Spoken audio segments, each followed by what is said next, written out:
Within 100 years, Islam had reached the Atlantic Ocean on the west, China and the Pacific in the east. Muslims were able to cross vast deserts and able to reach lands that were almost impossible to reach in the past. The Arabs had mastered the seas.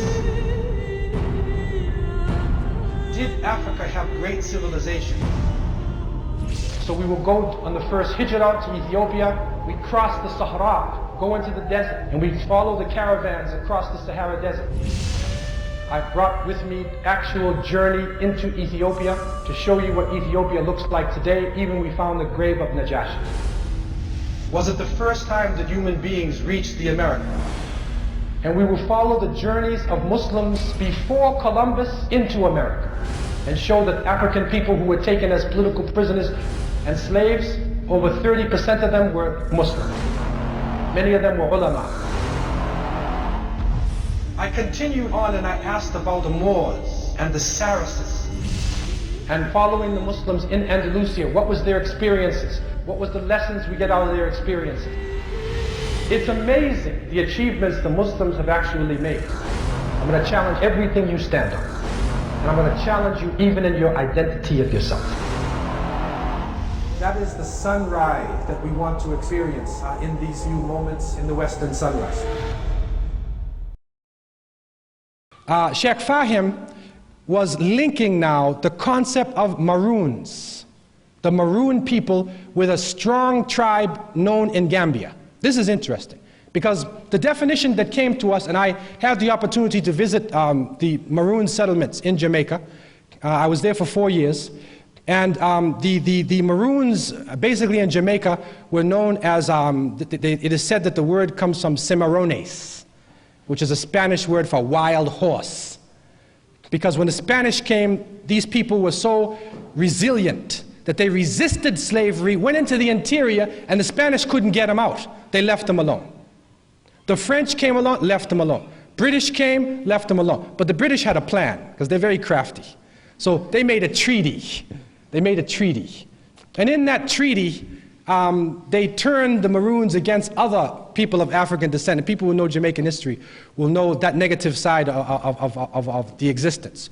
What is important is, what Sheikh Fahim is showing us, is that in West Africa, there is a nation of people in Gambia who are of very strong stature, known for their fierce warlike nature.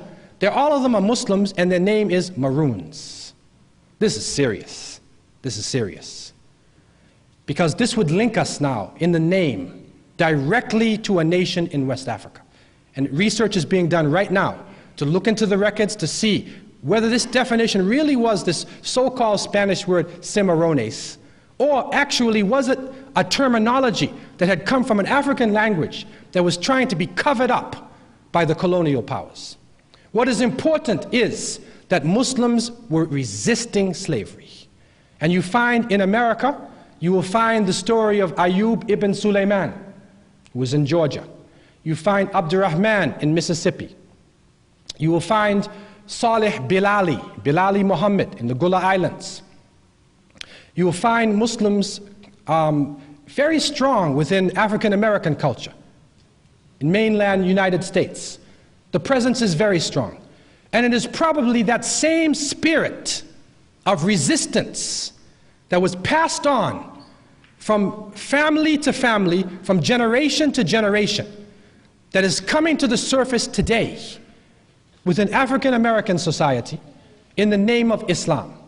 And this is a strange phenomenon, because even though the New York Times and the Washington Post and other so-called authentic media publications are trying to put out propaganda against the Muslim world and against Africa and different liberation movements, still people are looking at Islam. We recognize now that there is a link in terms of lineage and in terms of knowledge and resistance. And again, I want to make it clear, it's not only Muslims who resisted slavery in America. There's other groups who are very powerful as well. But we now identify this as one of the strong groups who resisted slavery within the Americas. A colleague of mine, Imam Nafi al-Muhaymin, rahimahullah, may Allah have mercy upon him, who studied with me in Medina, he was from Georgia, and he reported to me that he remembers the slave master would say to their great-grandmother, anytime they got angry at the slaves, they would say, "You all ain't nothing but Aunt Hagar's illegitimate children." Now, you know what that means? Now let's try to unwind that. Aunt Hagar, this is Hajar, the wife of Abraham, right? Okay, so he's saying, you're nothing but Aunt Hagar's illegitimate children. In other words, you're a bunch of Muslims. Because it was Hajar who went with Abraham and Ishmael, and they built the Kaaba in Mecca. Now how now is this man, this slave master in Georgia, calling the slaves Aunt Hagar's illegitimate children? It is because he understood that they were Muslims. And so that same spirit we see coming out in individuals. Probably the most important individual for us is Malcolm X. And within his spirit, Al-Hajj Malik Shabazz, rahimahullah, may Allah have mercy on him, we find that same resilient spirit. We find that same resistance to oppression, resistance to slavery and tyranny in any form. That is the essence of Islam. That is the root definition of the terminology. And this is what has existed throughout the world. That is the reason why in the Muslim world today there is turmoil. That is the reason why you're seeing it in the press. Because neo-colonial powers were put into place in the Muslim countries. That when the colonial system left, a person was put into place who spoke the same language as the people, looked like them, but he was worse than the colonial master. He was worse. And this is what the Muslim countries are suffering from today. And so what I want to make you aware of, that you may not be aware of, is that when you are dealing with a country like Sudan, which is a big country, and to go from one end of the Sudan to another, it's like driving from Toronto to New Orleans or maybe Brazil.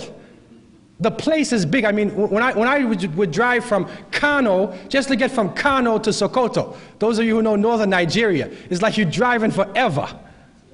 And if you look at the map, Nigeria is small compared to the Sudan. It's huge.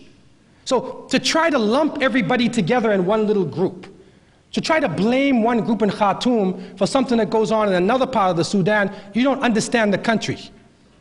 What you have to understand is that the people there want to be independent. They are now, in terms of their agriculture, the economy, they do not depend upon foreign powers. They're growing their own food. There's a serious education that is going on in the Sudan. These are some of the things that you don't see. The Sudan is a refuge, and the northern part too. It has been a refuge for people from all over Africa. And if you go there, you will find people from all over Africa. So, you know, when we are defining terms, you have to try to define it from the perspective of the people themselves.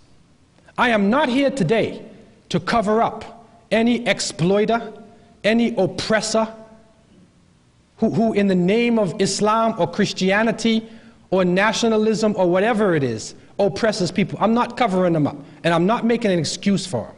What I want to say very clearly is that there is a difference between what Islam stands for as a way of life and what certain people have done in the name of Islam, who would try to use this international way of life as a means of gaining wealth or exploiting other people.